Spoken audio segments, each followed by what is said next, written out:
Now, given that Jon Favreau and Dave Filoni are endlessly working on expanding the roadmap of the Star Wars universe and really bringing things back to the basics, which of course is the vision by George Lucas, his overall philosophy of the franchise, exactly where it's all going to go based on Star Wars Legends, and reviving those stories as well. On top of that, we also have a lot of things happening between Kathleen Kennedy with the Acolyte and Skeleton Crew show that's really going through a lot of trouble, but aside from all of that, Favreau was able to actually talk more about his stance on the sequels and overall what he plans to do as far as changes go. This is Mike Zero. Subscribe if you're new and like this video to see future Star Wars updates. I'm also on Twitter at Mike01. I thank you all so very much for the great and kind support. Now, given that yes, Favreau and Filoni are working day in and day out on all of these new Star Wars shows that are on the horizon, that's really going to kickstart a brand new universe and treatment of the franchise. We also have Bob Iger and the Disney board really having multiple meetings a month on exactly what they want to do with the brand as far as movies go, shows go, and exactly how they're going to balance out the entire timeline, essentially. So given that we have Jon Favreau really talking a lot about The Mandalorian lately, especially about Luke, Grogu, Din Djarin, all these different aspects, and he even actually commented on, the whole time period between the Book of Boba Fett and Mando Season 3, etc. And that brings us to the next big thing that he was able to break silence over, and a lot of it has to do with the sequel trilogy movies themselves, and exactly what he actually sees in the sequels and what he plans to do to the sequels. So let's tap right into all of this right now. So with Disney and Lucasfilm beginning to ramp up production on their upcoming Star Wars shows, Favreau recently got involved in an interview to talk about his thoughts on the sequel trilogy and making changes toward the lore and canon material for those films.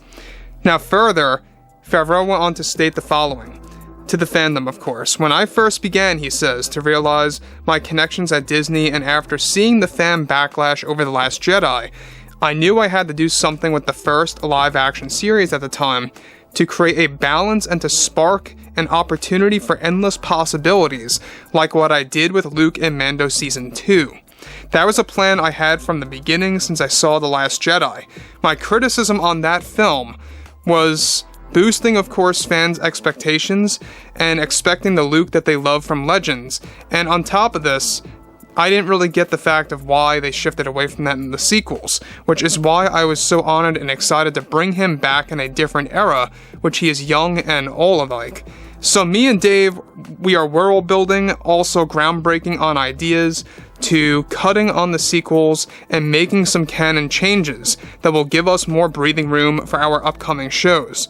Now let me just stop right here for 1 second. Now, we know that Favreau is trying his absolute best to hype the fandom up as much as possible, to talk to the fans as much as he can, and he's been doing that pretty good for the past couple of weeks and months now, for the marketing of Mando 3 and a lot more than that as well.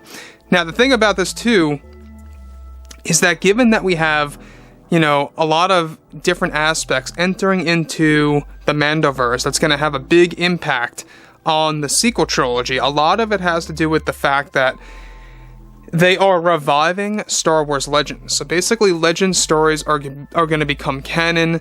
They are going to be a big deal in the upcoming lore and everything related to that. That's basically their way of getting around to the sequel trilogy problems. And it may or may not work. It all really depends on, how significant their changes really are going to be. But even John said before in the past that the retcons that they are prepping for the sequels, it's going to change multiple aspects or multiple themes, if you will, of those movies by JJ and by Ryan. So let's, go further into exactly what Favreau had to elaborate on all of this. Now, we also know that Favreau is a very big fan of Luke. I mean, this guy is a mega fan of Luke Skywalker. This is why when he saw The Last Jedi backlash, he really wanted to jump in to, at the time, was the first live-action Star Wars show that was being produced. They had no title for it yet. They were just getting a general idea of where they wanted to place it. They always wanted it to be a post-Return of the Jedi show. And it was all John and Dave that really created The Mandalorian and really created all those endless opportunities, right?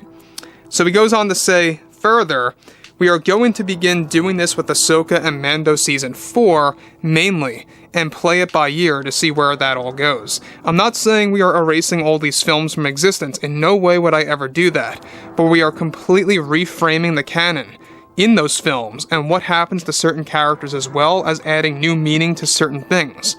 George himself informed me he is very thrilled to see what we have been doing with said changes toward those movies, and what they entail is something I will be able to talk more about later on this year. I'm super excited. Now, again, the thing about Jon Favreau is that he loves to keep fans hanging, right? And I don't want to say that he likes to string fans along. He's not necessarily doing that, but he's really making fans excited and hyped up for what's coming next. I've seen a mixture of, people expressing different, opinions on the first episode of Mando on my Twitter account. Most of you guys, by the way, loved it. There's a large portion that love the first episode. There's just a small percentage that expressed that it was either a little boring or just a little drawn out or predictable or, just something that was expected, right? Episode 2, alright, we know episode 2 is going to be a very big one. It's going to actually kickstart the true, change of The Mandalorian itself as a show. It's going to have a brand new theme starting with the second episode. It's going to have a lot to do with Bo-Katan. We'll tap into that a little bit later. But overall, the fact that Din Djarin and Grogu are going to be a big focus for the years to come, with the addition of Legends characters and Legacy characters, that's also another thing to be very excited about, mind you. So, yeah, at the end of the day here, given that Favreau loves the fans, he listens to the entire fandom, he wants to make sure that they are going to do whatever it takes to create endless content at a quality level. That's what they want to do. They want to make all these projects on a quality level, where it's going to have a lot of value added to it, it's going to be remembered, and fans won't forget what they're making. So, anyways, on top of this too, just to go into conclusion, is that we have John and Dave also developing a show called Star Wars Mandalore. That's also going to have a lot to do with expanding the Mandoverse and serving as the evolution of the Mandalorian series. That too will be announced at D23 later this year. That's basically going to be like an ensemble cast, a group-oriented Star Wars show. So I'm very excited to see where Favreau and Filoni are going to take the next 7 episodes of Mando Season 3. We know that from this point on forward, it's going to have a different tone. So, anyways, guys, fill me in below in the comments what you guys have to say about all of this, and if you guys did enjoy the content for today, make sure to drop a thumbs up on this video to support the channel. This is Mike Zero signing out, and I'll catch you guys next time.